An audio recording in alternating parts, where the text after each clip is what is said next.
ikibazo rero abantu benshi bari kwibaza umunsi ku munsi kandi kiri kugenda kigira imbaraga cyane.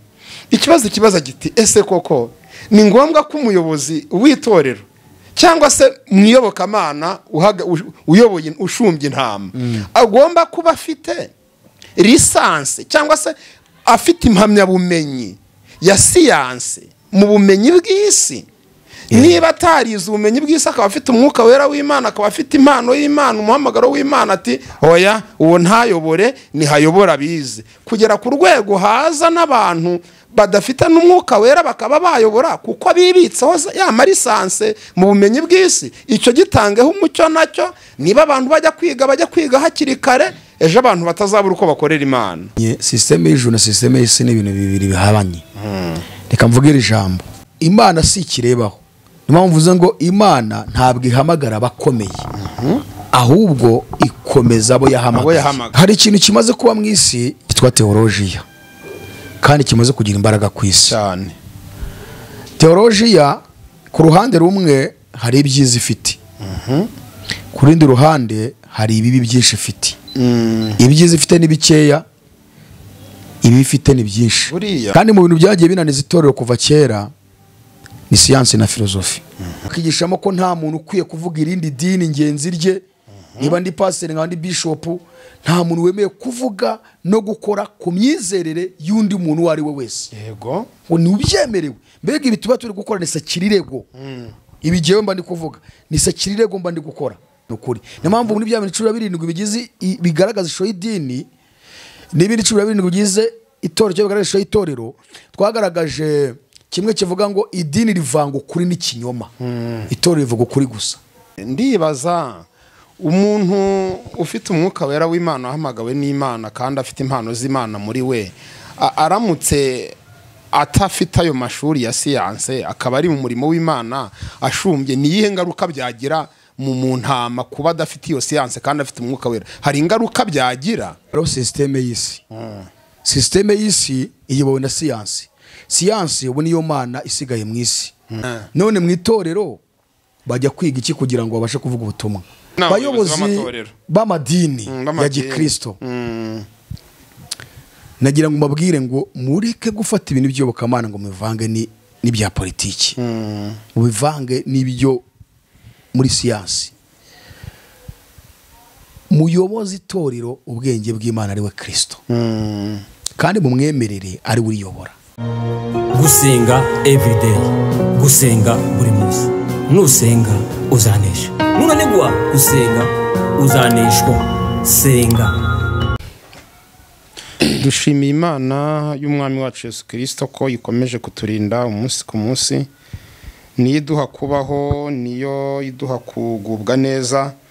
Ntekereza ko wagira ikindi kintu yirata bwaba ari ubumenyi bukeya cyangwa se kuyoba, kuko Bibiliya iravuga ngo wirata yirate Uwiteka. Nuko rero tuje inshuti zacu bakunzi ba Aaron TV tubasuhuza n'ubundi tugira tuti amahoro y'Imana nabane namwe. Tuje n'ubundi mu kiganiro aho dukomeje kwibaza ibi bibazo bikurikira, ngiye no gutangirana n'abasomera rwose. Ntekereza ko kandi tukomeje kugenda tubona ibisubizo byabyo umunsi ku munsi. Ariko mbere yuko mbisoma, reka n'ubundi mbanze nakire pastor abasuhuze. Ndabasuhuje mu izina rya Yesu mwese, abakunzi bacu, abakunzi b'ijambo ry'Imana aho muri hose, muri Afrika, Aziya, Burayi, Amerika ndetse na Oceania. Mwese mugubwe neza, kandi turabasaba kugira ngo mudufashe gusharinga ubu butumwa niba burimo burabafasha. Umuntu wese bufashije wibwirerana, bwoherereza inshuti, bwohereza abavandimwe, bwohereze mu magurupu bamo, kugira ngo urebe ko wafatanya natwe gukiza abantu benshi. Kandi ubashishikarize gutangira ikiganiro bakirangize, atari no gusoma gusa, ahubwo bacyumve nawe ucyumve ikirangize, kugira ngo ibibazo bari ufite kubirebana n'agakiza ubashe gusobanukirwa. Murakoze. Murakoze cyane. Nge nitwa Misago Alfred, ni umwigisha w'isezerano ry'ubutumwa, sezerano rishya, sezerano rya Kristo. Nkuko Yesu yavuze ngo, Paulo niwavuze aravuga ngo turabigisha bisezerano rishya, ntabwo turabi inyuguti kuko inyuguti zicisha. Reka rero basomera ibibazo, nimara kubisoma uyu munsi numva mfite n'amavuta menshi, ndahita ko nsenga Imana pastor akomeza dusubiza n'ibibazo turimo twibaza. Ikibazo cya mbere, birakwiye ko idini n'itorero rikorera kuri budget. Iki twabonye igisubizo cyacyo. Ikibazo cya kabiri, ese gusezerera uwapfuye mu rusengero biremewe? Iki twakiboneye igisubizo. Ikibazo cya gatatu, birakwiriye ko abizera bashya bigishwa inyigisho z'igice mbere yo kubatizwa? Iki twabonye yuko inyigisho z'igice zitari nziza, hakaba yigishwa inyigisho z'ukuri. Pastor ari buze gukomeza none adusobanura niba koko igihe cyose umuntu wizeye agomba kubanza gufata igihe cyo kwigishwa.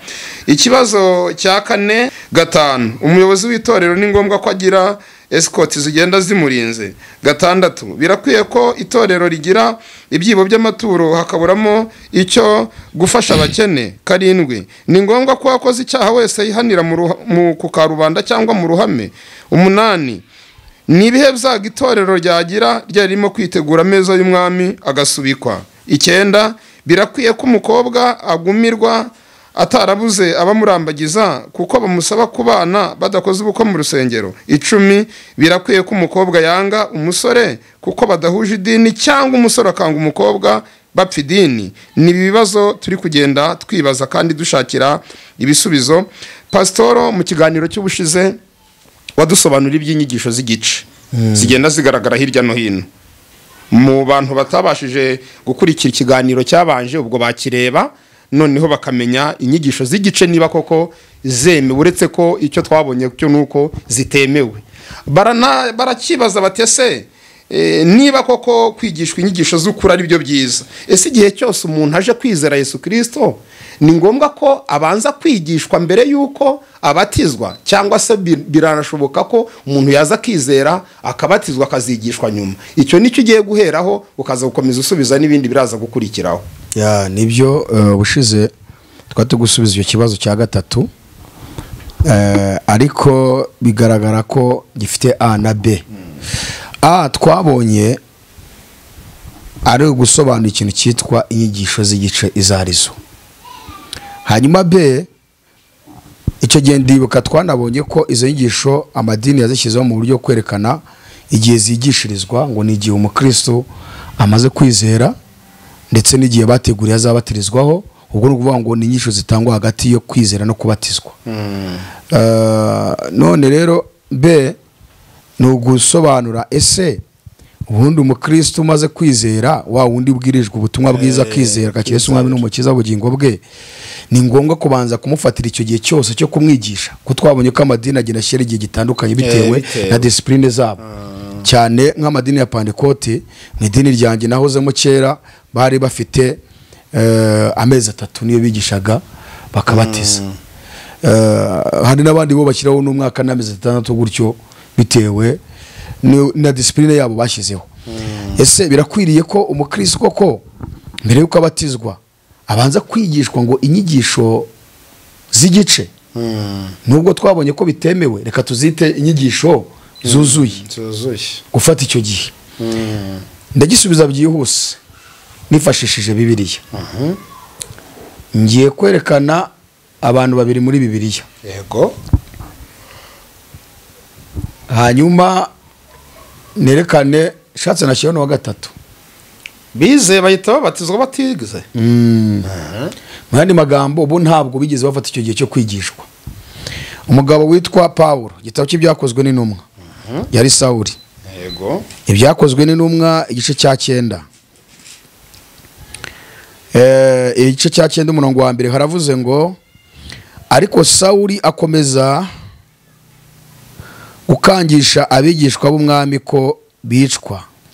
Ajya ku mutambyi mukuru amusaba inzandiko zo guha abamasinagogi y'i Damasiko kugira ngo nabo nabona abantu b'inzira ya Yesu, abagabo cyangwa abagore, ababohe abajyana i Yerusalemu.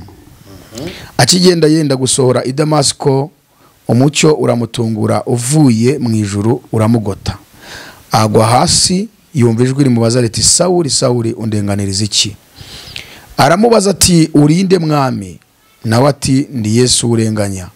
Ariko haguruka ujye mu mudugudu, uzabwirwa ibyo ugomba cyangwa ukwiriye gukora. Abagabo bajyanye nawe bahagarara badakoma kuko bumvise iryo jwi, batagize umuntu babona. Sawuli arabyuka arambuye amaso ntiyagira icyo areba, baramurandata bamujyana i Damasiko, amarayo 3 atareba atarya kandi atanywa. I Damasiko hari umwigishwa witwaga Ananiya. Umwami Yesu aramubonekera aramuhamagara ati Ananiya. Nkabati karame mwami. Mwami aramubwira ati haguruka ugiye mu nzira yitwa igororotse ushakire mu nzu ya Yuda umuntu witwa Sawuli witaruso, kuko ubu ngubu asenga kandi nawe abonye mwiyerekwa umuntu witwa Ananiya yinjira amurambika ibiganza kugira ngo ahumuke. Okay, reka nihute kugira ngo ne gutinda. Sibyo? Reka nihute njye ku murongo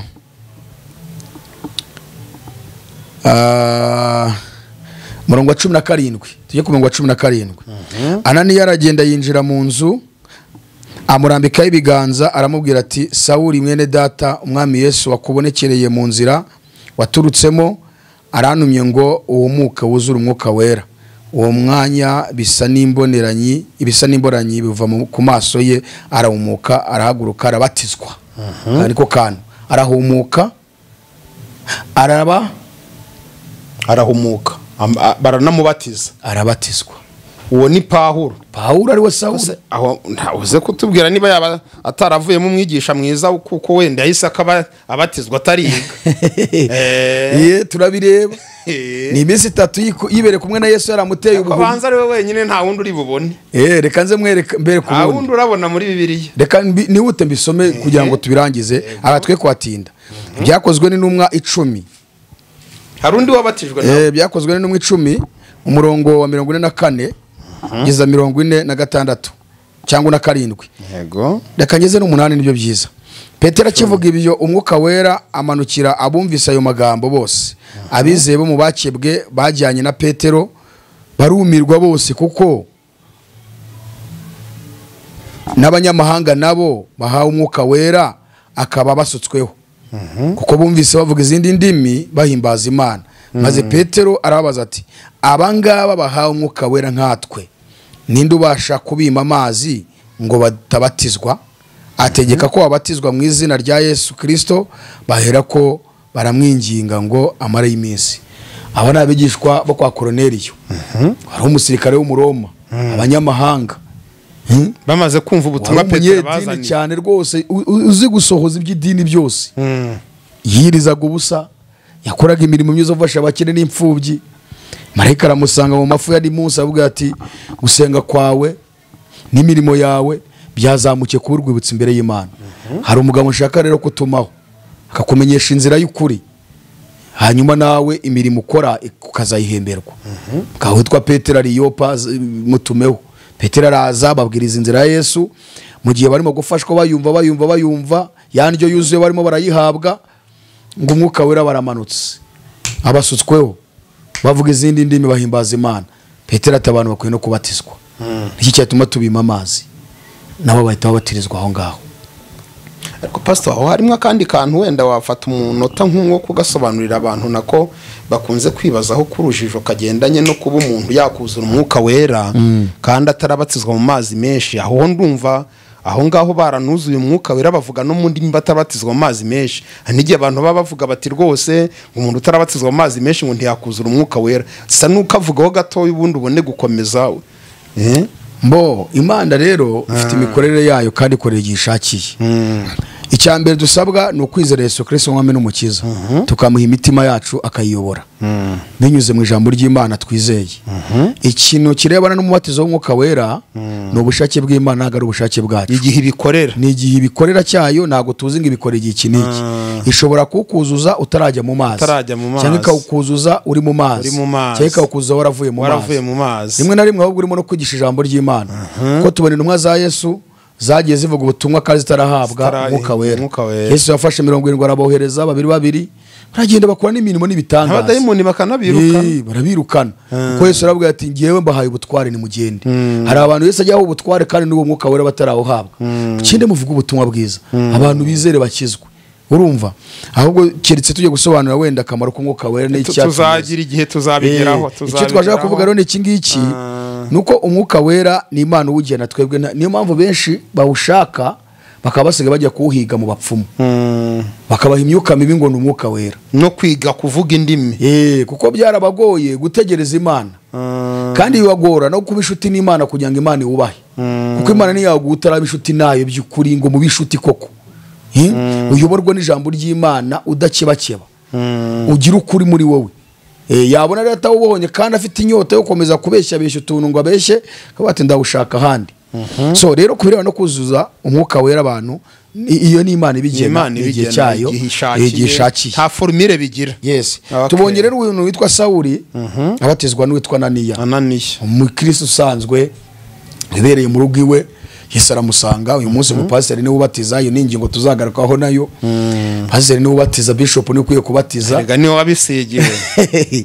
tuzareba niba nawe niba yarabisigiwe niwe wabisigiwe hanyuma gusa turabona ko Ananiya ari umukristo usanzwe niwe wabatije hanyuma rero tugiye kureba tubonye kwa Korneliyo abanyamahanga none bose n'Abisiraheli nabo barabatijwe tugiye kureba nanone abandi bantu babatijwe na Yohana kuri Yorodani abayuda ntago ari bigisha ntabwo yabanje kujya abigisha barazaga ati nimwikize n'abiki gihe kiyo bagize mwabana b'inzoka mwe ninde waburiye ngo mungu umujinya uzatera nukuri ni mubatizwe akababatiza ntazi n'inyigisho babanje kwiga keretse ibyo Yohana babwiriye aho ngaho kuri Yorodani bahita bagira gute babatizwa hari ababatijwe benshi bahinduka abigishwa ba Yohana yewe banakomeza kuvuga ubutumwa bwiza cyane so rero uyu ni Yohana tubonye Batista sibyo turebe nundi nanone witwa Filipo yabatije inkone y'umunyetiyopiya yego reka tumurebe mu byakozwe n'intumwa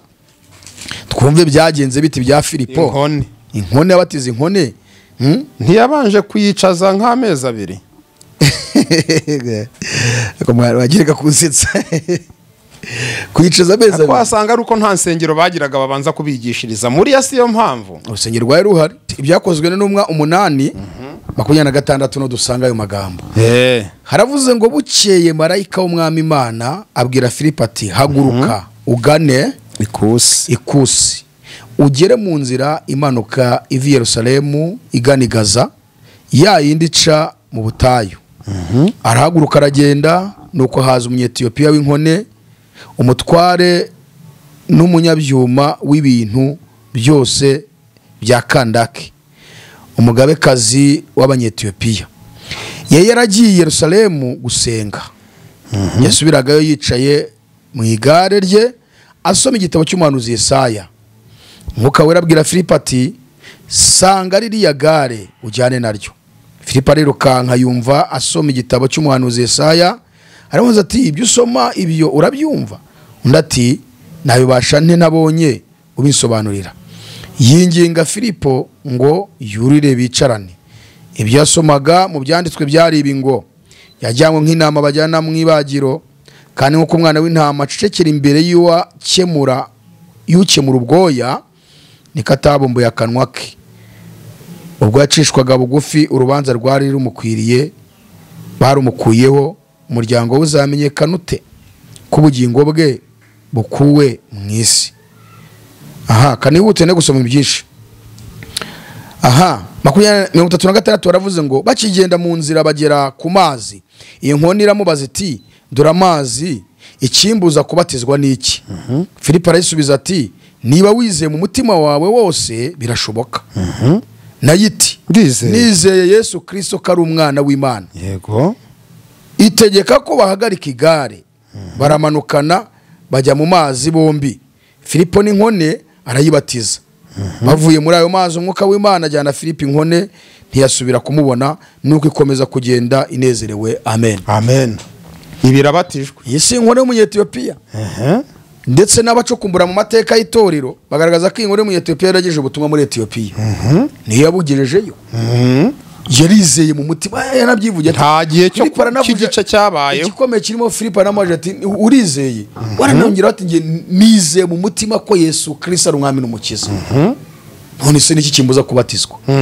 ku igare bigenderaga baganira igitabo cy'ubuhanuzi Yesaya ubu rero habirumvikana ko ntabwo ari ihame ko umuntu wizeye Yesu igihe cyose agomba kubanza guhabwa inyigisho mbere yuko abatizwa ibi nibyo turimo kuvuga tubwira abantu no mu kiganiro cy'ubushize twagarutse kuri iyi ngingo turi kwereka ko agakiza k'ukuri katari ak'igice ni ukwigisha abantu ibintu ukuye muri Bibiliya atari ibintu byanyu mwashyizeho.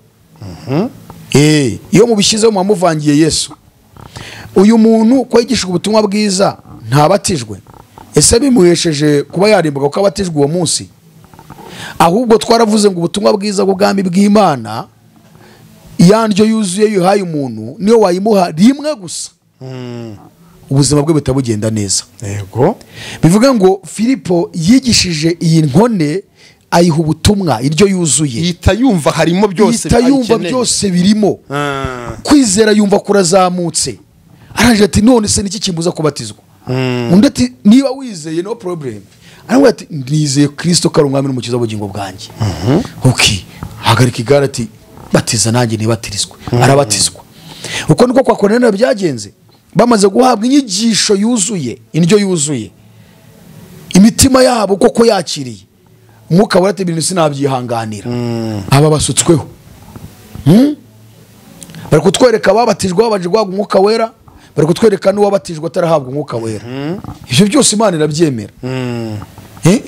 Ubwo abantu bari kumwe natwe muri iki kiganiro bemere neza ko bishoboka cyane ko umuntu yabatizwa atagombye kubanza guhabwa inyigisho, ahubwo bihinduka ubuzima bwabo, kuko ntabwo gushyiraho igihe cyo kwigisha umuntu bisobanuye ko kubatizwa ari bwo Imana izabibyemeye. Hari wakicira urubanza akavuga utereka wenda ati reka ngire n'intege nkeya ngewe bahise bambatiza sinize, ugasanga barabyitwaje hari bo nkora umurimo w'umusiyoneri.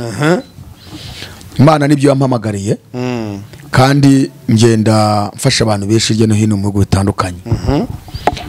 Ahantu hose tugeze tukigisha ubutumwa bwiza. Hari abo mujya mubatiza cyane, hari abo mubatiza bamaze kwizera cyane. Ubu duherutse Burundi, nyuma yaho twagiye mu Rwanda, tugiye kujya no muri Kenya mukabatiza abantu. Hari n'abari muri Amerika no muri Canada badutegereje ko tujya kubabatiza. Wabyumvise? So ni ukuvuga ngo rero umuntu niba umubwirije ubutumwa bwiza akaba yizeye, kuko twabonye ko ubutumwa bwiza no kubwira abantu Yesu, bakamusobanukirwa, bakamenya icyamuzanye, bakamenya icyatumye apfa, bakamenya icyatumye azuka, bakamenya ikizatuma agaruka. Uyu muntu ko ibyo binabyigishijwe ahita yihana, akizera, kakira Yesu umwami n'umukiza w'ubugingo bwe. None kimubuza kubatizwa n'iki? Ahubwo aho nibo babyicira bakajya kubigisha amadisipurine yo kubatoza ibintu byabo, kubatoza ijambo ry'Imana. Ko uyu wamaze kubatizwa kiba gisigaye none ni ukumwigisha kwitondera ibyo Yesu yasavuze byose. So ahantu rero tugiye twebwe tukimara kuvuga ubutumwa bwiza, abantu bakizera, tutamubatiza. Ubwo impamvu nizeye nuko hari icyo yumvise. Turamubatiza kandi tugakomeza kumukurikira ngo dusoze Yesu yavuze ngo mubigishe kwitondera. Niba bamaze kubatizwa turabakurikira tukabigisha, ahubwo ijya yakataza. Nibwije sasa gukomerera muri bya bindi yizeye. Okay, iki kibazo kisubijwe neza rwose, kandi ndumva nanjye sinajyaga unyurwa cyane, ntiwajyaga mfa kunyurwa, ariko iki cyo noneho ndanyuzwe. We ntabwo ari kenshi nyurwa n'ibyo ubusobanuye, hari igihe ndinda kubyumva niba hari akantu kaba katacitse ujye unansengera mu kubaza nanjye nsindwe hari agira akantu gacika. Iki noneho ndumvise neza rwose ko umuntu yizeye Kristo kubera ubutumwa bwiza yumvise bwa Yesu Kristo, akizera, hari amazi yabatizwa, agakomeza akigishwa nyuma yuko yabatizwa. Uranyemerera tujye ku kibazo gikurikiraho. Hari ikibazo rero abantu benshi bari kwibaza umunsi ku munsi, kandi kiri kugenda kigira imbaraga cyane. Ikibazo giti ese koko ni ngombwa ko umuyobozi w'itorero cyangwa se mwiyobokamana uyoboye ushumbye intama agomba kuba afite lisansi cyangwa se afite impamyabumenyi ya siyanse mu bumenyi bw'isi? Niba atarize ubumenyi bw'isi akaba afite umwuka wera w'Imana, akaba afite impano y'Imana, umuhamagaro w'Imana, ati oya uwo ntayobore, nihayobora bize, kugera ku rwego haza n'abantu badafite n'umwuka wera bakaba bayobora kuko bibitseho ya lisansi mu bumenyi bw'isi. Icyo gitangeho umucyo nacyo, niba abantu bajya kwiga hakiri kare, ejo abantu batazabura uko bakorera Imana. Nibyo uvuze. Ubundi hariho systeme y'isi, hakabaho na systeme y'ijuru.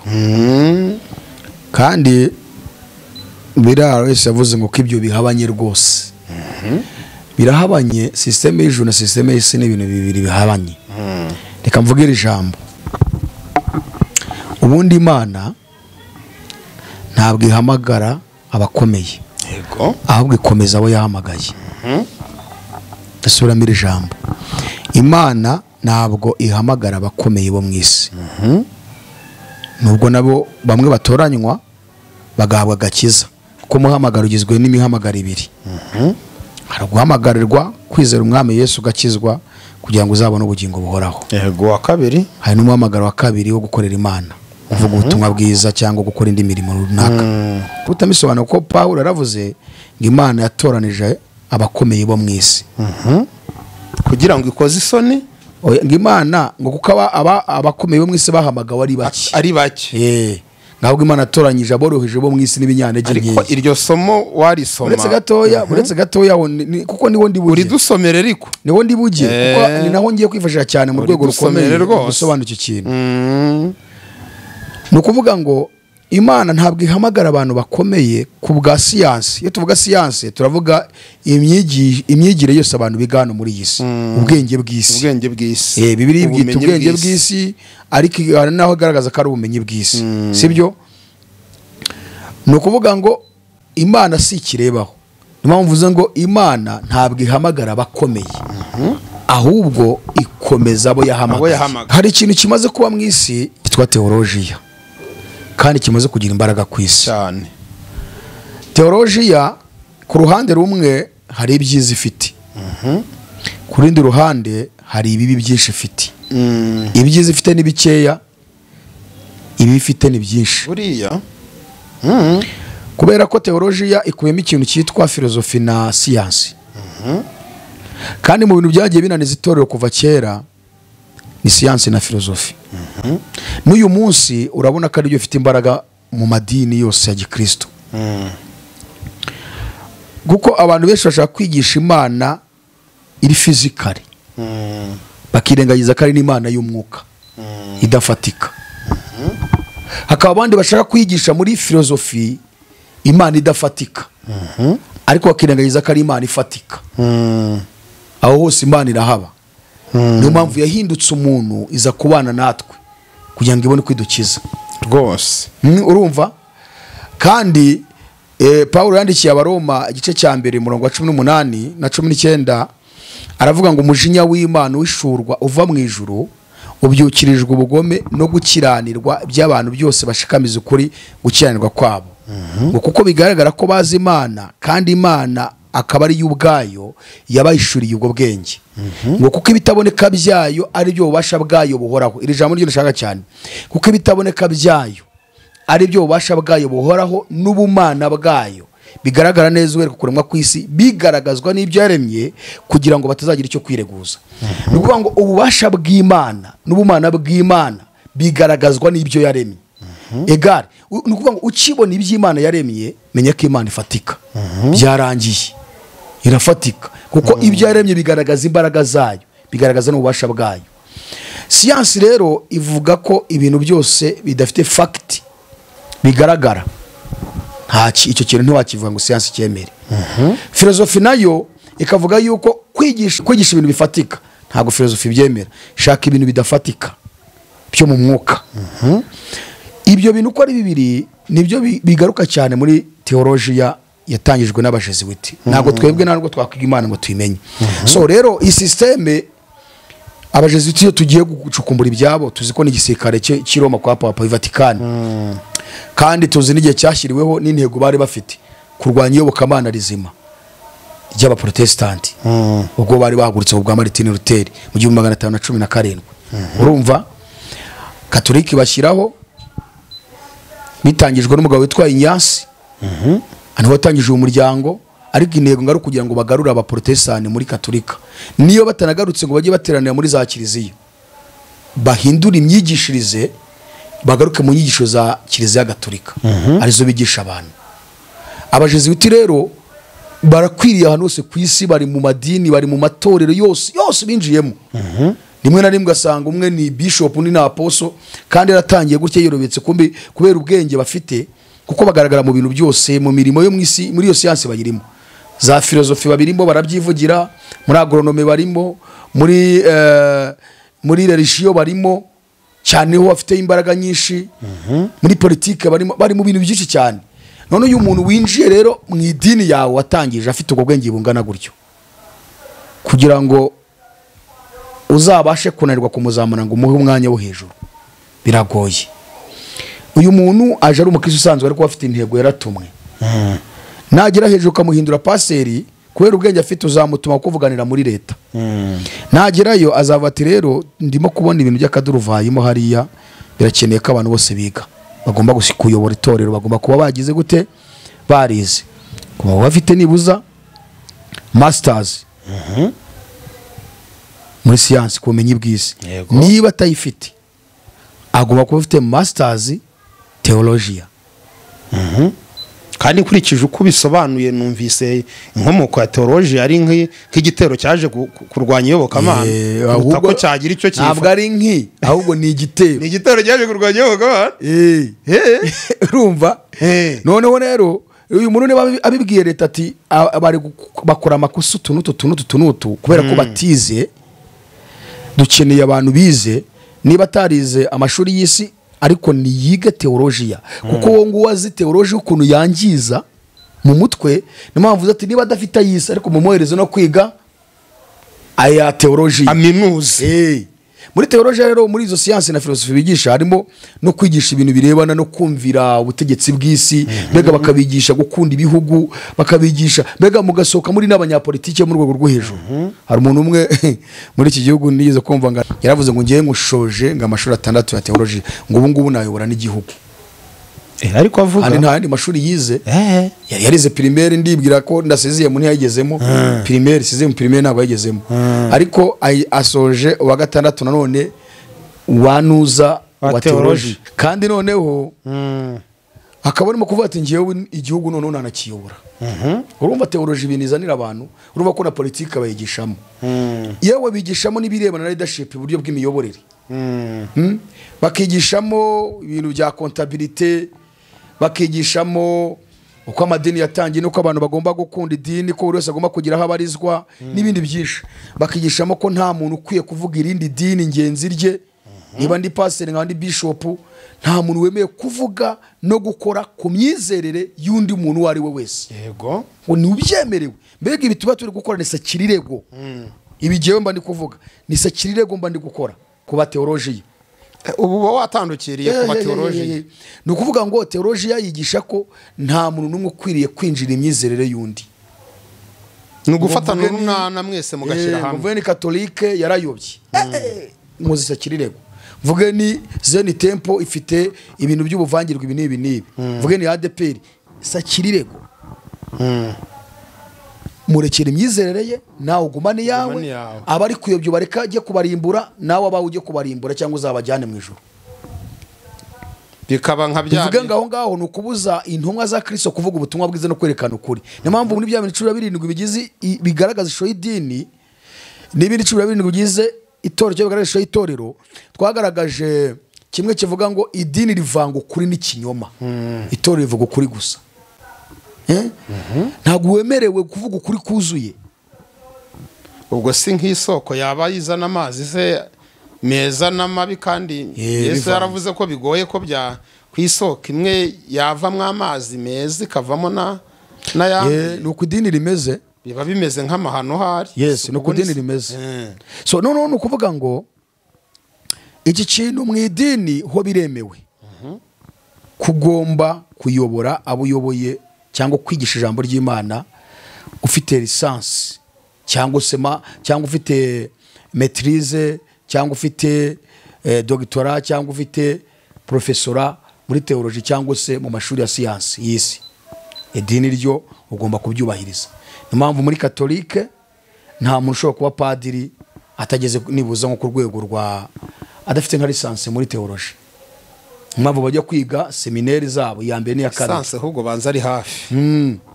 Bajya kwiga izo philosophy. Baraba masters cyaba doctor. N'aba docteur bafite za masters. So noneho iyo ni katolike. hari n'andi madini ya gikristo nka Anglikani nayo ni uko imeze ntabwo upfa kugenda utarize. Abadivantiste ntibishoboka, ugomba kuba ufite nibuza masters n'ubundi muri theology. None umumaro w'umwuka wera ni uwuhe? Umwuka wera usigaye ari uwuhe? Umwuka wera uretse kuwuzana uko ni kukwereka mu idini ho ko nyine umwuka wera ni ukwiga. Umwuka wera ni ukwiga. Kwiga uri kwakira umwuka wera ugufasha gusobanura ibintu neza. Uri no kwakira impano. Impano zitangwa n'amashuri y'ubwoko kira. Urumva icyo kintu? Niyo mpamvu muri Katolike ni ukwiga, Adventiste ni ukwiga, Anglikani bose usanga barize. Abantu bageragezaga ni abapanekoti, ariko aya madini yose nk'ababatista byararangiye. Aba Methodiste libre byarangiye kera. Urumva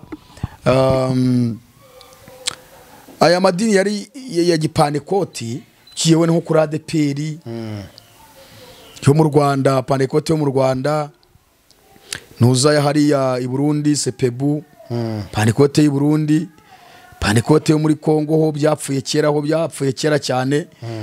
Bo ni theology cyane ku rwego rwo hejuru hanitse. Hanyuma n'andi madini yose ureba muri iki gihe ibyo nabyo ayo madini ibyo bya panekoti byo kuvuga ngo umwuka wera nabo baranduye. Kandi uzi ko mu Rwanda iryo tegeko ryasohotse.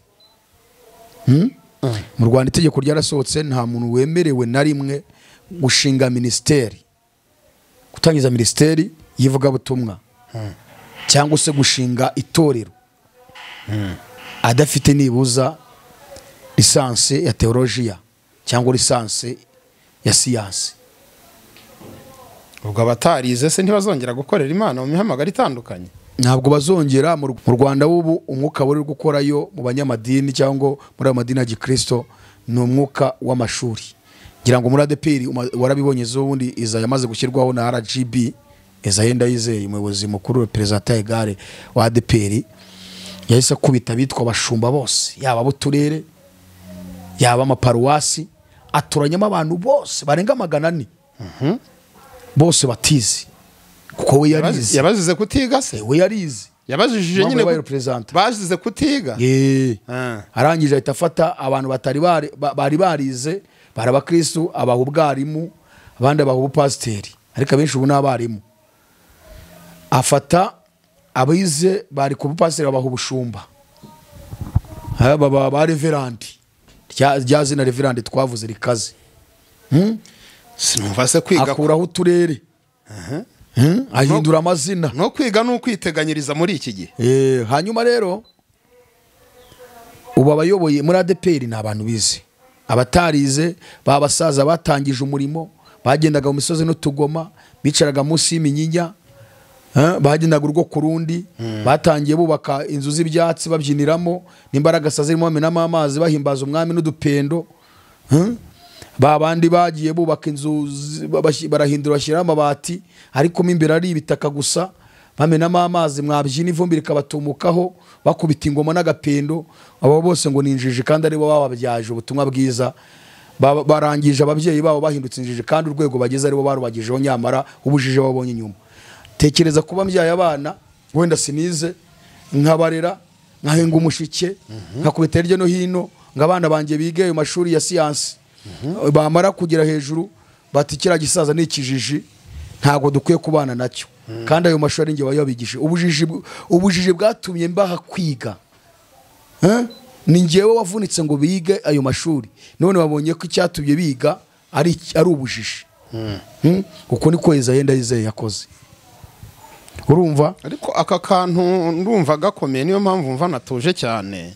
Ndumva gakomeye. Ndibaza umuntu ufite umwuka wera w'Imana, ahamagawe n'Imana kandi afite impano z'Imana muri we, aramutse atafite ayo mashuri ya siyanse, akaba ari mu murimo w'Imana ashumbye, ni yihe ngaruka byagira mu ntama kuba adafite iyo siyanse kandi afite umwuka wera? Hari ingaruka byagira? Bo icyambere navuze ngo ariho systeme y'isi.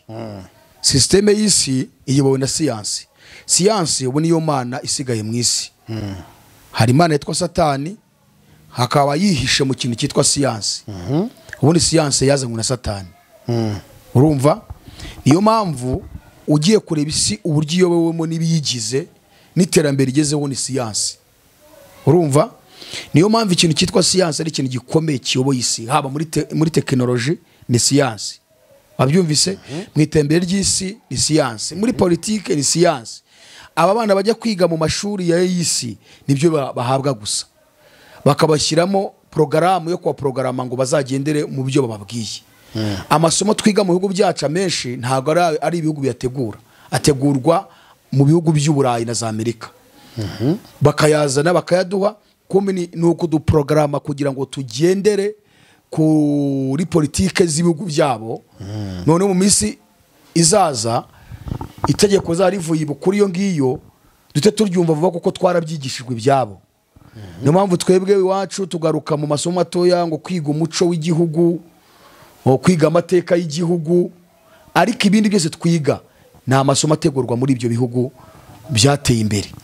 Kubera kudushyiramo porogaramu ya siyansi yabo kugira ngo ejo niba Joe Biden avuze ngo turashaka ko isi igendera kuri ibi ngibi, ibihugu byose byubahirize. Hagira umuntu bihakana umwana wize baporogaramu agahita azana ingingo zifatika zerekana ko ibyo yavuze bigomba gushyirwa mu bikorwa. Niyo mpamvu rero iyi siyanse ikaze cyane kugira ngo itsinde. Iyi siyanse rero ivuye noneho n'inyuma ije n'imbere. Icyitonderwa rero, iyo mvuze imbere ndavuga muri religion ko ariho yinjiye nk'iyobokamana. Kandi ntabwo itorero rya Kristo mu isi riyoborwa na siyanse, kuko siyanse turabibonye ni igikoresho cya Satani cyaje kugira ngo cyangize ibintu byinshi mu isi.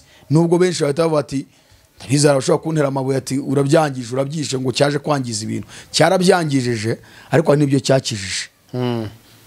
Urumva, iyo gikoreshejwe neza, iyo gikoreshejwe neza, ariko kigakoreshwa n'abanyabwenge koko. Iyo tuvuze abanyabwenge rero na abanyabwenge bo mu by'umwuka, kuko ubwenge bw'isi nibwo tugiye kwinjiramo hano.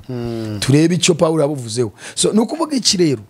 Ni ukuvuga ngo itorero rya Kristo ntabwo riyoborwa n'ubumenyi bw'isi, kuko twarabibonye ko ryitwa umubiri wande wa Kristo. Icyitonderwa, Abakolosayi 1:18 cyangwa umere ku murongo wa 14 haravuga ngo niwe waducunguje amaraso ye ngo tubone kubabarirwa ibyaha byacu.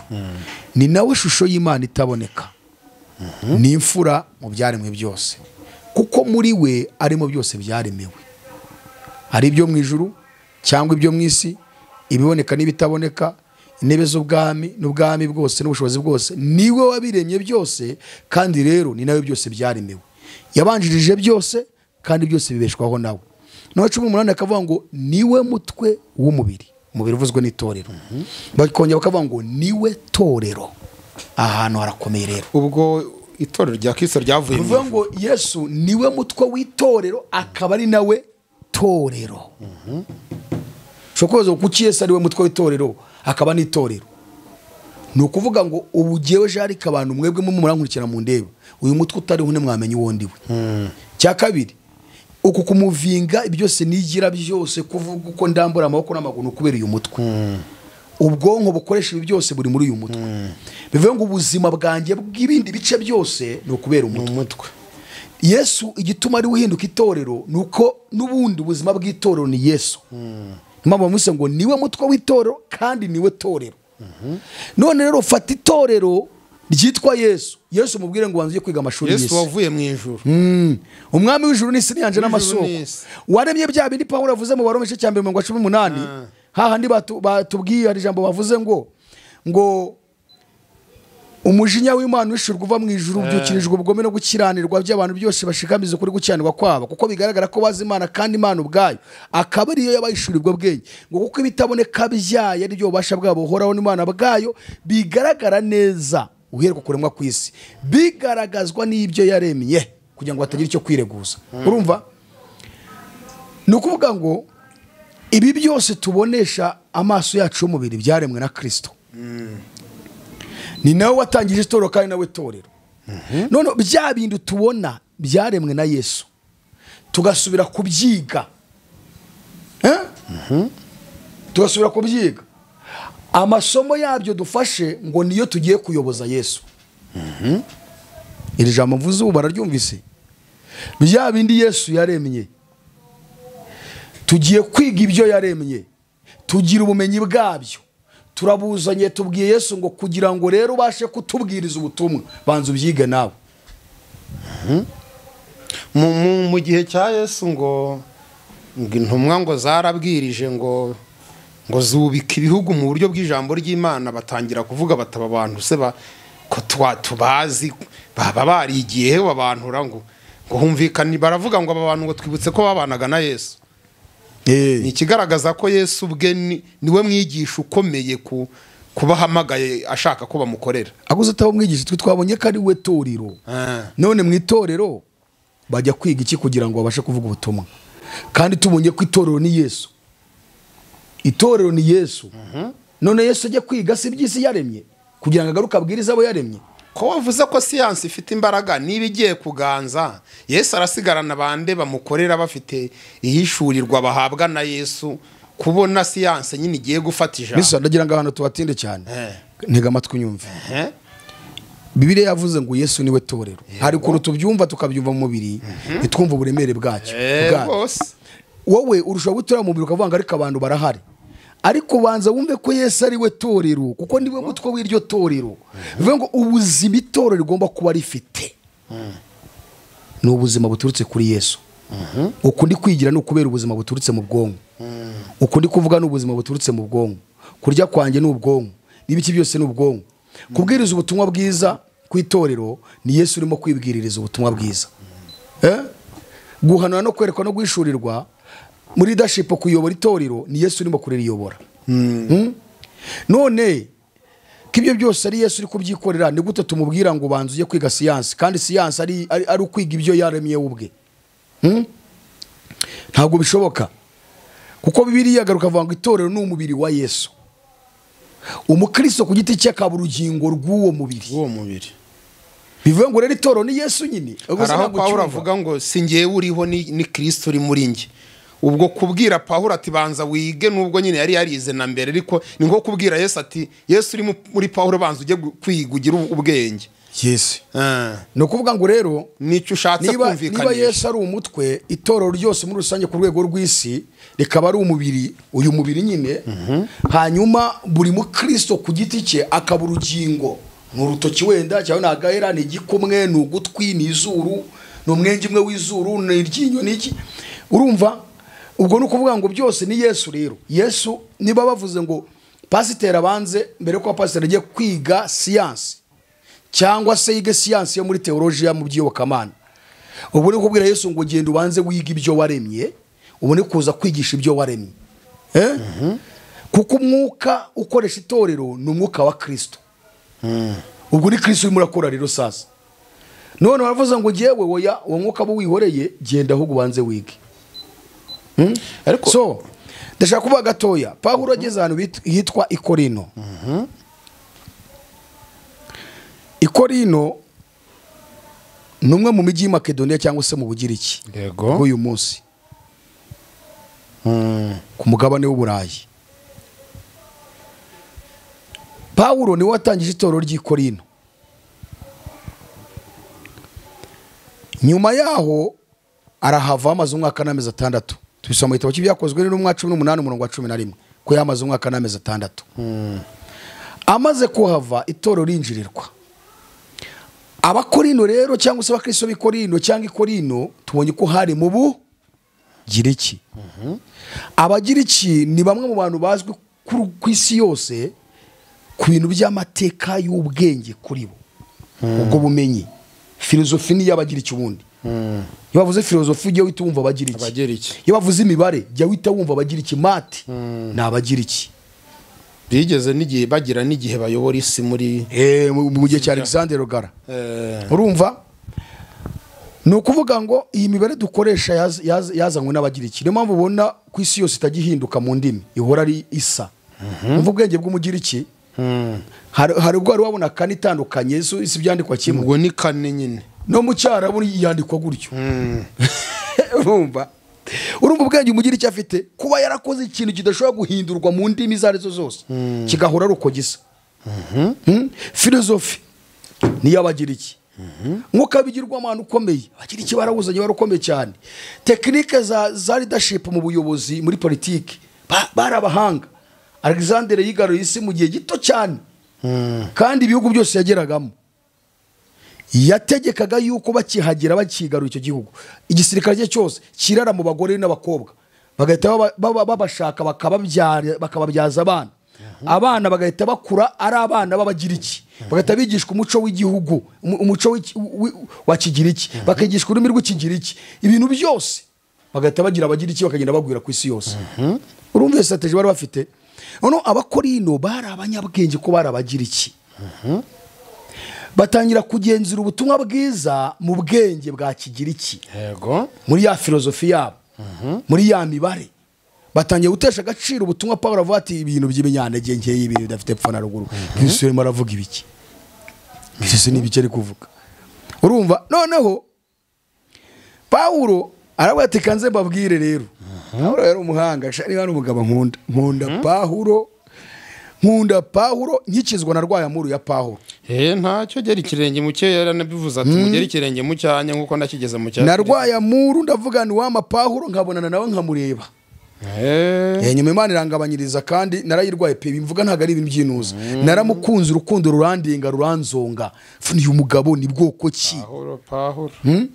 So noneho Pawulo kugira ngo apfobye ubwenge bw'ubumenyi bw'isi bari bafite biratanaga ari nabyo ari kubwira biki gihe kigoramye cy'ubugoryi. Pawulo yabwiye Abafilipi bice 14 yavuze ko kizaba ari igihe kigoramye cy'ubugoryi. Yagaragaje ko ubwenge bw'isi ari ubupfu ku Mana. Uvuga ngo science abantu biga yitwa ubumenyi bw'isi cyangwa ubwenge bw'isi. Bibiliya niko ibyita. Ni ubumenyi kuko bajya kwiga ibyaremwe. Ni ubwenge kuko ababyize bitwa ngo ni abanyabwenge. Ariko bikitwa ubwenge bw'isi. Kuko cyari ubwenge bw'isi nuko ibyo biga byaremwe biri hano muri iyi si. Vuga ngo ni ibyo bize bya hano muri iyi si ni ubwenge bw'isi. Kuko ubwenge nyakuri buva mu kubaha Imana. Niko yo 28 yavuga ngo ibwira umuntu iti dore ko witeka ari we bwenge kandi kuva mu byaha niko kujujuka. Dushaka kwerekana ingaruka ziriho zizanabaho mu gihe amadini ya gikristo yose yemeye ko hagomba kuyobora bizi science.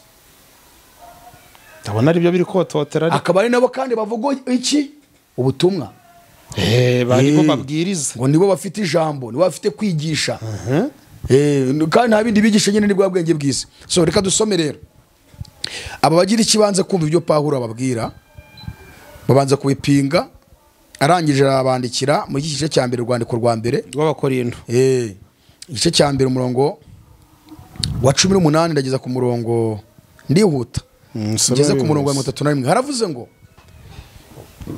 ijambo ry'umusaraba kubarimbuka n'ubupfu ariko kuri twebwe abakizwa n'imbaraga z'Imana ko byanditswe ngo nzarimbura ubwenge bw'abanyabwenge n'ubuhanga bw'abahanga nzabuhindura ubusa. Nzarimbura ubwenge bw'abanyabwenge n'ubuhanga bw'abahanga nzabuhindura ubusa. Mbese none umunyabwenge ari he? Umwanditsi ari he? Umunyemaka wo muri iki gihe ari he? Ubwenge bw'isi Imana ni yabuhinduye ubupfu. Kuko ubwo ubwenge bw'Imana iri jambo ndifuza ko abantu baryumva 21 kuko ubwo ubwenge bw'Imana bwategetse ko abisi badaheshwa kumenya Imana n'ubwenge bw'isi Imana yishimiye gukirisha abayizera ubupfu bw'ibibwirizwa. Iryo rirakomeye ndarigarukaho. Dore abayuda basaba ikimenyetso naho bagira iki bashakashaka ubwenge. Abagira iki babandi b'ikorino bamwe bavugaga ariko twebweho tubabwiriza ibya Kristo wabambwe. Uwo ku bayuda ni ikigusha ku banyamahanga ni ubupfu ariko kubahamagawe b'abayuda n'abagira iki ni Kristo ari we mbaraga z'Imana kandi n'ubwenge bwayo. Kuko upfu bw'Imana burusha abantu ubwenge kandi intege nke z'Imana zirusha abantu imbaraga.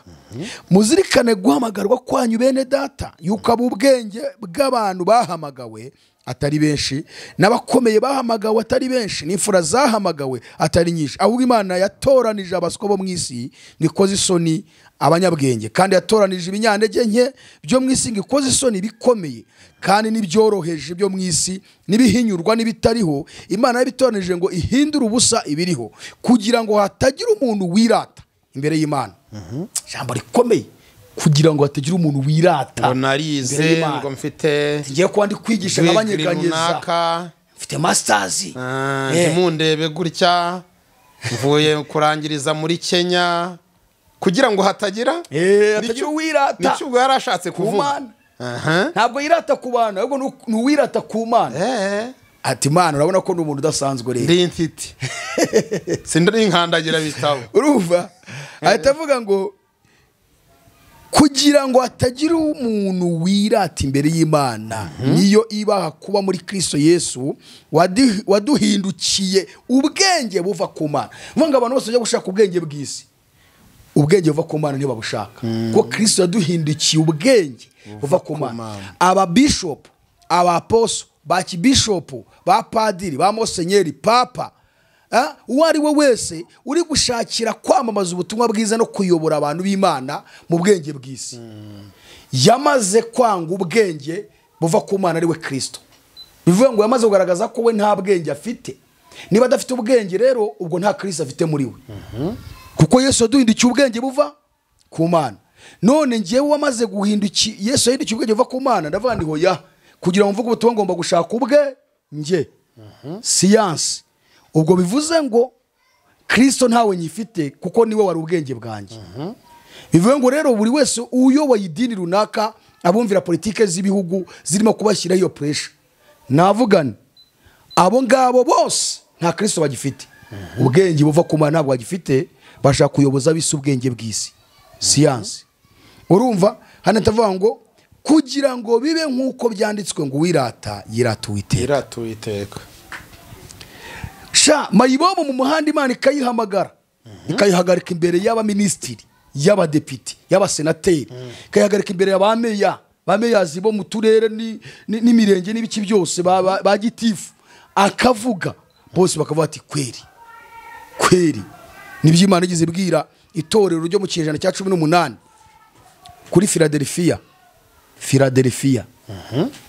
Ni abemera kuyoborwa n'ubwenge bwa Kristo. Umva ki Imana yimira babwira ibyahishuwe 3 Philadelphia byashuwe 3:7 kugeza ku murongo wa 11 kugeza ku murongo wa 10 nako haravuze ngo wandikiye maraka w'itorero ry'i Philadelphia uti wera kandi gukora ufite urufunguzo rwa Dawidi, ukingura ntagire ukinga kandi ukinga ntagire ukingura. Avuga amagambo ati nzi imirimo yawe, dore shyize imbere yawe urugi rukinguye ahantu.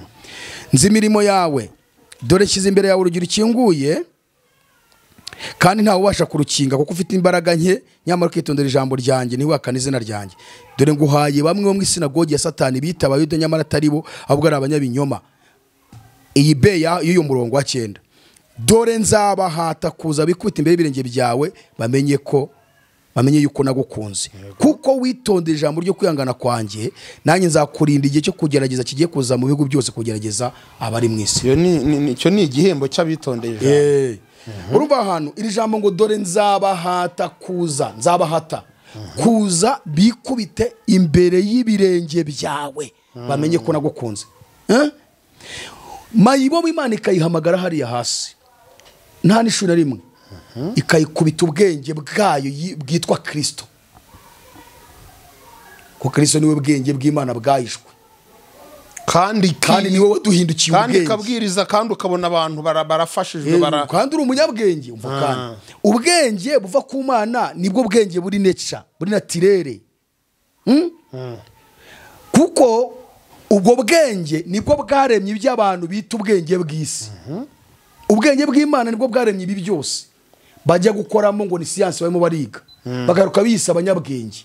Ngo ubwenge buva ku Mana nibwo buri naturere, buri nature, nibwo bwaremye ibyo byose abandi biga. None birengagije ubwenge buva ku Mana bwitwa Kristo, bwaremye ibyo bajya kwiga, bafata none ibyo ubwo bumenyi bwashyizweho n'ubwenge baba ari bwo baza kuyoboza Kristo.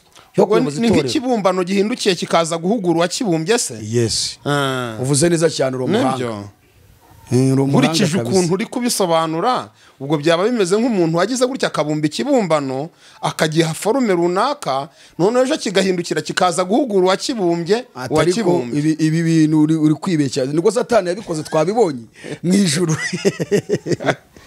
none ko birivuga ngo uri wa muntu we ubwira yakuremye ngo urande mute kwa bazabona ishyano urumva atari ikibazo ko cyaba ari ikibazo none urumva Pawulo hari ijambo yavuze rikomeye shaka kugarukaho hano mu bakora urwandiko rwa mbere cyo cya 21 yavuze ngo kuko ubwo ubwenge bw'Imana bwategetse ko bwarategetse ni itegeko ntirivuguruzwa bwategetse ko ab'isi badaheshwa kumenya Imana n'ubwenge bw'isi yo ni science ngahubwo Imana yishimiye gukirisha abayizera ubupfu bw'ibibwirizwa ibyo by'ubupfu rero isi ntibishaka ibyo bintu by'ubupfu muzana ku banyabwenge b'isi ntibabishaka muzabijyane mu ijuru iwanyu ntibabishaka bisi uzi ikibazo gihari ntabwo ab'isi batabishaka ab'isi barabishaka baranabikwiriye yego ahubwo abitirirwa izina ry'Imana nibo batabishaka nibo bari kubijugunya bajugunya ubwenge bw'Imana aribwo Kristo bagafata gutora ubwenge bw'ab'isi ngaribwo baza kubagaruramo kandi naho ab'isi bo barabirindira ahubwo barabibuze iyo abatwaye bagezegamo ngo urebe ko babyakira cyane ko ngo biranakiza ngo nugukirisha ab'isi kandi mu byahishobora tubwiye ngo dore nguhaye bamwe bo mu isinagogi ya Satani bita abayuda nyamara atabo ari abanyabinyoma dore nzabahata kuza bikubita imbere y'ibirenge byawe ab'isi rero Imana ibahata kwikubita imbere y'ibirenge byacu tubabwirije iki ubutumwa bwiza aribwo bwenge bw'Imana bwahishwe rimwe bita ngo ni ubupfu bw'ibibwirizwa yes bo bahita bikubita imbere yacu ako kanya ahubwo bitirirwa izina ry'Imana nibo banze ubwenge bw'Imana bwahishwe twagenewe ariwe Kristo bajya gushaka ubumenyi kangahe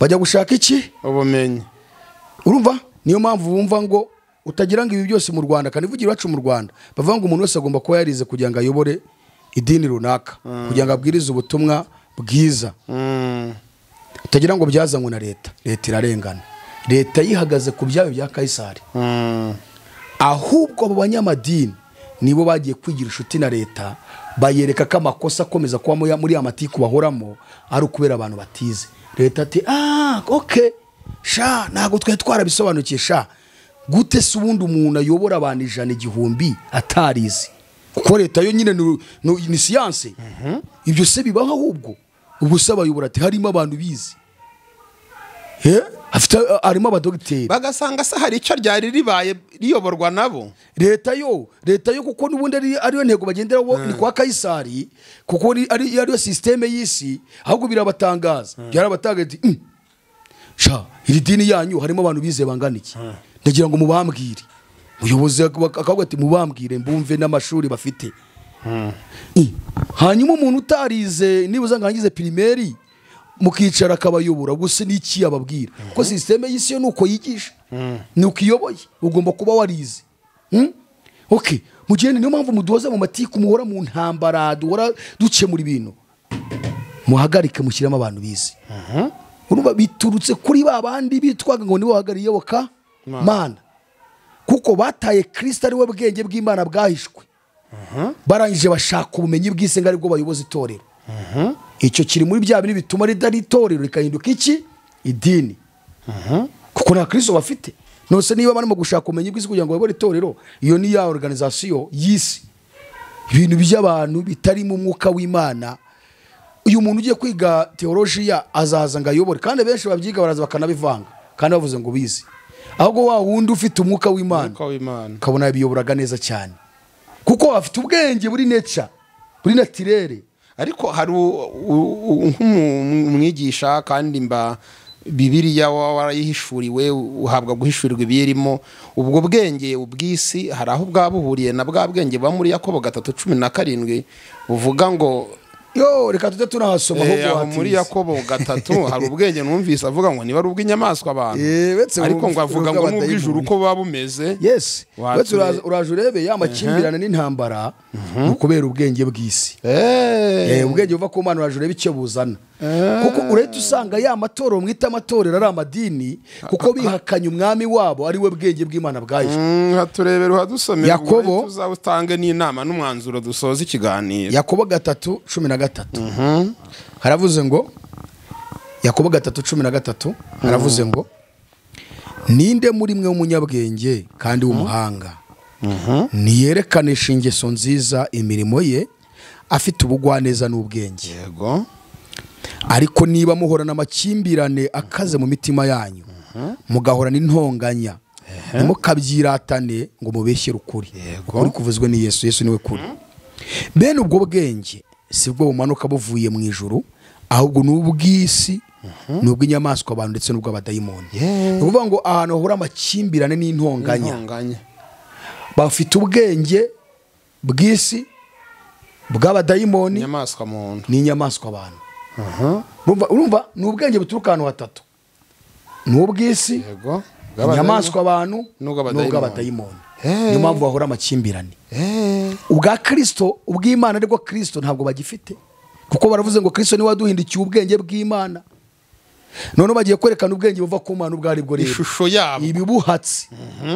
Urumva ni ibintu bigeze mu 8. Haravuze ngo kuko aho amakimbirane n'intonganya biri ariho no kuvurungana kuri no gukora ibibi byose. Yego. Ubwo yitureba mu ishusho y'amadini mubarizwamo. Wowe nkurikiye reba idini ubarizwamo urebe izi ntonganya amakimbirane kuvurungana bibamo. Uyitureba ubwenge buhari uhere kuri bishop wa apostle wawe pasiteri wawe utureba ubwenge afite. Bavuze ubwenge butatu buturuka ahantu hatatu: mu nyamaswa abantu babandi bigisha bwa bwenge bw'isi ko Imana ibona nk'inyamaswa abantu ko batisha agaciro umuremyi wabo. Kabiri n'ubw'isi ya science. Gatatu n'ubw'abadayimoni. Aho rero hari ubwo bwenge haba amakimbirane kuvurungana n'intonganya. Urabivuze nibuka ijambo Yesu yavuze muri Matayo 10:19 yaravuze ngo ubwenge bwerekanwa n'imirimo yabwo. Yes. Ubwo ngo ishusho y'ubwenge, igipimo cy'ubwenge ni imirimo buri gusohoza, buri kugaragaza. Dusomera umurongo tumva ubwenge buva mu ijuru bwari. Ni ibintu 8 haravuze ngo ariko ubwenge buva mu ijuru irya mbere buraboneye. Cyo ni icya mbere. Kabiri kandi n'ubw'amahoro. Cyo ni icya kabiri. Gatatu n'ubw'ineza. Cyo ni icya gatatu. Kane bwemera kugirwa inama. Gatanu bwuzuye imbabazi. Cyo ni icya gatanu. Gatandatu n'imbuto nziza. Karindwi butarobanura ku butoni. Umunani kandi butagira uburyarya. Cyo ni icya munani. Byo ni ibintu 8 bigize ubwenge buva ku Mana. Bwa bundi batubwiye ngo niwe Yesu twahawe. Uyu muntu ibi bintu biramuranga. Icya mbere urumva ahorana amahoro kandi akayesha abandi. Kabiri agira ineza, ni umuntu ugira ubugwaneza n'ubw'ineza. Gatatu uyu muntu yemera kugirwa inama. Agira izima ngo nagagarika ijosi. Wapi agirwa inama. Kane yuzuye imbabazi zari muri Kristo. Yuzuye imbabazi. Ikindi agira imbuto nziza. Ikindi ntarobanura ku butoni. Ntajya arobanura ku butoni. Abakene arabemera, abakire arabemera, abize arabemera, abatarize arabemera. Bagendeye kuri ya moko ibyo ntabigira. Umuntu wese amubona nk'umwana w'Imana. Imana yaremye. Icyanyuma rero ntagira uburyarya. Mbega ubwenge. Ngo ubwenge buva ku Mana ari we Yesu Kristo, ko Yesu ntabwo babigira. Ko numva ubwenge bufatikara. So navuga ngo abantu badukurikiye niba bashaka ubwenge be kubushakira muri science, be kubishakira mu nyamaswa abantu, kuko impamvu Imana yabise inyamaswa abantu nuko ubumenyi bafite bwabahindukiye kurwanya Imana. Bituma basigaye barwanya Imana kandi ariyo yaremye ibyo bizi. Urumva niyo mpamvu Imana ibitawuna inyamaswa abantu. So rero mureke kugira gushaka gukora ubushakashatsi. Aha nsoza navuga ibintu byinshi aho yo magezeho, mvuga ibintu byinshi cyane. Reka mbe ndekeye aha. Ni ukuvuga ngo ndatanga imiburo nyiha abayobozi bo ubwabo bayoboye inzego zabo za leta mu bihugu. ubwo ni inama utanga ku bihugu. ubwo ndavuga ku bantu bumva ikinyarwanda kuko urumva ubwo ni abanyarwanda n'abarundi nibo twumvikana n'abandi za ndimi twavuze. Abayobozi ba leta ndabagira inama, yego, niba bashaka kugira igihugu cyiza cyuzuye ubuntu bw'Imana kandi kirimo amahoro, nibareke kwinjirira itorero rya Kristo ngo bahatire abantu kuvuga ubutumwa no kuyobora itorero rya Kristo bariyoboje ubwenge bw'inyamaswa abantu, ubwenge bw'isi, ubwenge bw'abadayimoni. Iyo ni inama. Kuko uko bashyiramo imbaraga niko hari ibindi bizabaho bikomeye mu bihugu, kuko bari kurwanya Imana. Ndabwira abayobozi b'amadini bamaze kuba inshuti y'abategetsi b'isi, ntibababwirize ubutumwa bwiza ngo babereke ubwenge nyakuri, ahubwo bakemera ibyo bababwiye nabo kubw'inyungu ko bifitiye ya mivurungano, bifitiye za ntonganya, barahanganira ku ntebe ngo umwe ave ku ntebe undi ayigeho, bigatuma bemera ibyo leta bakajya kwitanga muri leta ikababwira ati mugire gutya, ati turabikora kugira ngo nanjye njye leta. Ntabwo leta yemerewe kwinjirira itorero rya Kristo. Iyo ni inama wabagiriye. Kuko tunagiye mu mateka byose no mu bihe bya kera mu gihe cy'Abisiraheli, ubundi ubutegetsi bwashyirwagaho n'iyobokamana.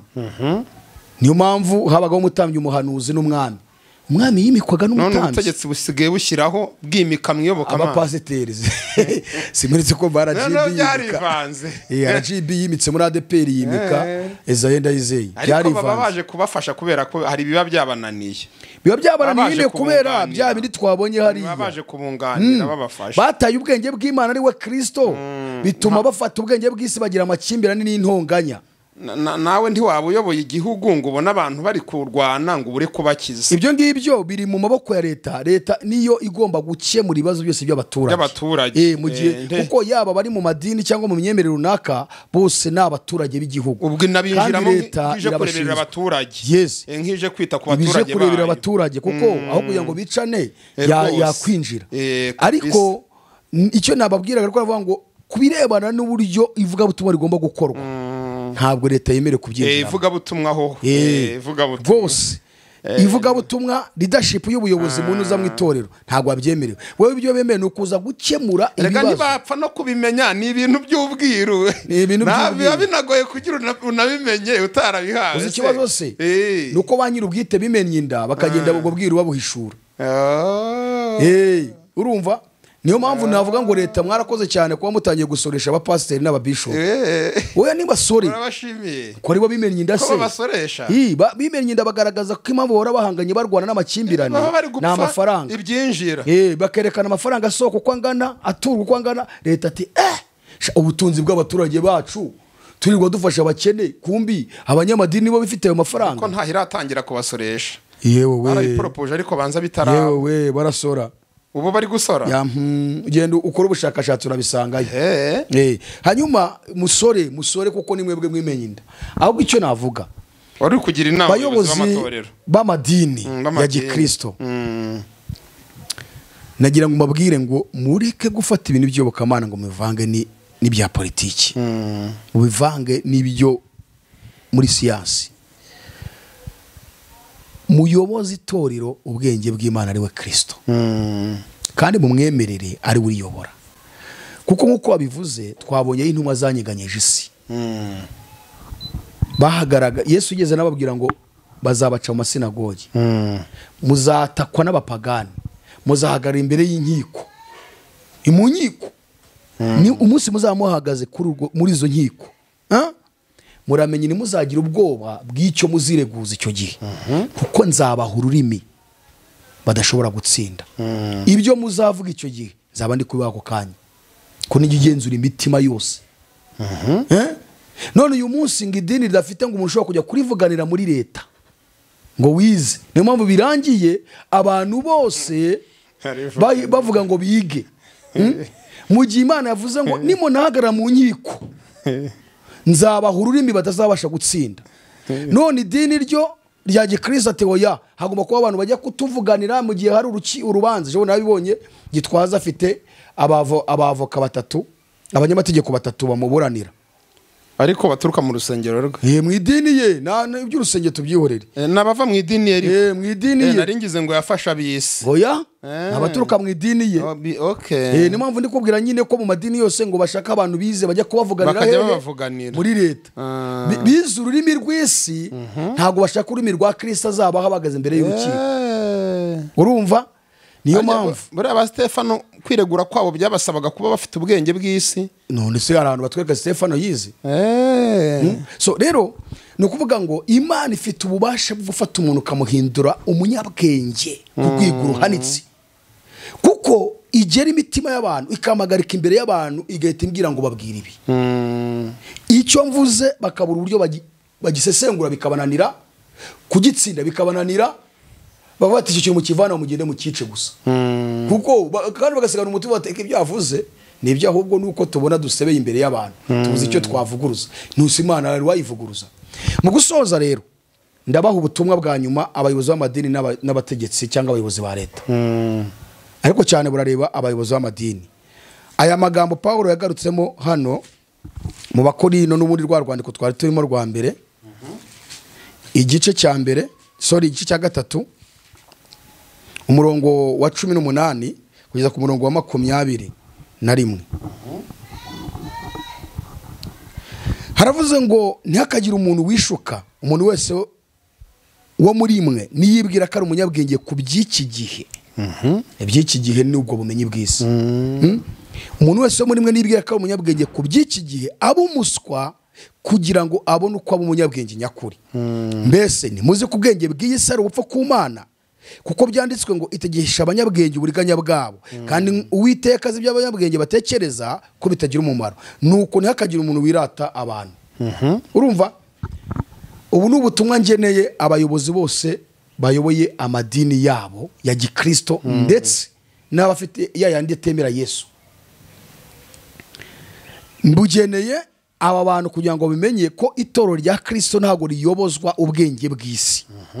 Kuko ubwenge bw'isi hano Paulo avuze ngo Imana yabuhinduye ubupfu. Ntihakagira umuntu wishuka. Kuki avuze ngo wishuka? Ni uwishuka avuga ngo nge narize ndi umuntu udasanzwe. Nize science, nize philosophy, nize histoire, nize geography, nize biology. Narize nize nize leadership, nzi kuyobora, nize comptabilité. Mu mayitoro nabasha kuri umutungo waryo nkawujera neza. Ndi umuntu udasanzwe, mvuye kwiga iyobokamana, mu magarika mu mesarabisi hano nze mbigishiriza abantu. Ntihakagira umuntu wishuka. Umuntu wese wo muri mwe niyibwira ko ari umunyabwenge ku by'iki gihe iby'isi, ngo abanze abumuswa. Ahita yumva ko ari umuswa, abanza abumuswa kugira ngo abone uko aba umunyabwenge, kugira ngo umunyabwenge nyakuri nubwo agomba kumuswa kuba umuswa ku by'isi yizi. Na Paulo ngo yabanje abikubita hasi abihindura nk'amasi. Usoma igice cya 2 yaravuze ngo nta wundi nigeze mvuga. Ndaho ngaho abantu narinzi ko naho hasoma nuko ikiganiro muri icyo gice cya 2 naho hararyoshye. Urumva yaravuga ati ubwenge nari mbufite bw'isi, ubumenyi nari mbufite dogiteri, ariko nta wundi navuze keretse Kristo wenyine. Ngo urumva ngo kuko ibyo abwirizwa atabibwirizwa ngo abiheshejwe n'ubwenge bw'abiki gihe. Yes. Noneho hano urumva aravati rero kugira ngo ube umunyabwenge nyakuri, bishop, apostle, archbishop, pasteri, ngo nuko ugomba gufata ubwenge bw'isi wize, nkuko twabonye ngo n'ubw'isi n'ubw'inyamaswa abantu n'ubw'abadayimoni, ukabanza ukabukubitazo bati ndi umuswa ntacyo nzi, ugahita uba umunyabwenge nyakuri. Paulo atavuga ngo mbese nimuzi ko ubwenge bw'isi ari ubupfu ku Mana, kuko byanditswe ngo itegesha abanyabwenge uburiganya bwabo, ngo kandi Uwiteka azi ibyo abanyabwenge batekereza ko bitagira umumaro. Bivuge ngo rero kwirata science, ukirata ngo ngewe nize mate physique, ukirata ngo ngewe nize iby'ubunyabuzima, ngo nize ubumenyamuntu, ngo nize iby'ibinyabizima, ngo nize ubumenyamuntu, ngo nize philosophy, ngo nize amateka y'isi, ngo nize ngo politike n'ibindi. Imana ngo kugira ngo umunyabwenge kubita hasi, ngo bureko ko bw'iyo mpamvu ngo nayobora itorero rya Kristo. Oya, Imana nihamagara abakomeye ahubwo ikomeza abo yahamagaye. Yego, Imana ibaha umugisha. muyobozi itorero ubwenge bw'Imana buva ku Mana, Yesu wenyine. aha, ubwo ikibazo cya kane kirasubijwe neza. Ntabwo ari ngombwa ko itorero ry'Imana cyangwa se iyobokamana uhamagawe n'Imana ngo abe mu byayo agomba kuba afite ubwenge bw'isi, ahubwo niba uhamagawe uba ufite bifata nk'ubusa, wiyoroshye uhabwa ubwenge buva mu ijuru. Niba unahamagawe udafite izo siyanse z'isi, nibubaha iri muri wowe kuruta kureba impapuro waba ufite. Niko pasitoro adusobanuriye, kandi ndahamya neza ko musobanukiwe. Ibyo mudasobanukiwe muzandike muri komenti, haba hari na nimero za pasiteri hafi aho ngaho ku kiganiro ziba ziriho, mwajya mumusobanuza ibyo mutabashije gusobanukirwa. Urakoze cyane pasiteri. Mu gusoza reka gira kandi nongeraho icyo navuga nuko itorero rya Kristo ririmo abantu bafite ubumenyi bw'isi, rikagira n'abatabufite rwose, kandi abo bose niba kuko barahamagawe n'Imana barakorera Imana, baravuga ubutumwa bwiza, bayobora. Ubwenge cyangwa ubumenyi bw'isi kubyiga si ikibazo, nta kibazo rwose, nta cyaha kirimo. ntacyo. Kandi navuga ngo impamvu Imana yabyise ariya mazina ni ukubizana kubikoresha mu iyobokamana kugeza ubwo birwanya Imana. Ariko ku bantu bafite mu ruhande rw'umubiri rwose nibyo bidutunze, nibyo bitubeshejeho, ko niyo systeme y'isi. Urumva ntacyo bitwaye. Kandi nabo bifite bari mu itorero, yaba pasiteri, yaba bishop, yaba nde, yabikora rwose, kandi akanabikora neza cyane, ariko atari cyo bakurikiranye, batagendeye ku muhamagaro w'ibyo. Ahubwo uyu muntu afite urukundo rw'itorero, asobanukiwe itorero icyo ari cyo, afite umuhamagaro wo kwigisha ijambo ry'Imana, afite umuhamagaro wo kuyobora itorero akazarigeza kuri Kristo. Ibyo nibyo barebaho, nk'uko Bibiliya tweretse abadiyakoni b'imi ku Yerusalemu, byakozwe mu 6:1 kugeza ku 7, himitswe abantu 7. Ariko abo bantu 7 hari ibihamya bitatu bagendeyeho. Icya mbere ubwenge ntabwo ari ubungubu bw'isi, ni wa Kristo twavuze. Icya kabiri ubuhamya, icya gatatu umwuka wera. Nibyo bintu bagendeyeho, ubwenge, ubuhamya n'umwuka wera. Ubuhamya afite muri sosiyete, ahakora, agenda mu rugo iwe, byose. Urumva, hamwe no kuba yuzuye iki, umwuka wera. Nta mpapuro babasabye. Oya, nta mpapuro. Kandi ni intumwa noneho arizo fondateri muri iri torero turimo muri iki gihe cya none bya nyuma. Banza tugeze mu minsi y'imperuka. Umva, ni byinshi kandi Imana niba iduhaye kurama tuzagenda tubigarukaho n'ibindi. Reka rero dusoze iki kiganiro kugira ngo kitaba kirekire cyane. Usenga Imana, usengere abari kumwe natwe muri iki kiganiro, abazumva ubutumwa bose bazarushaho guhindurwa n'ijambo ry'Imana kandi no gusobanukirwa ukuri kwa Kristo. Usengere n'imitima yabo ugiriye inama, kugira ngo nizo nama ubagiriye nazo babashe kuzakira kandi zigira umumaro muri bo.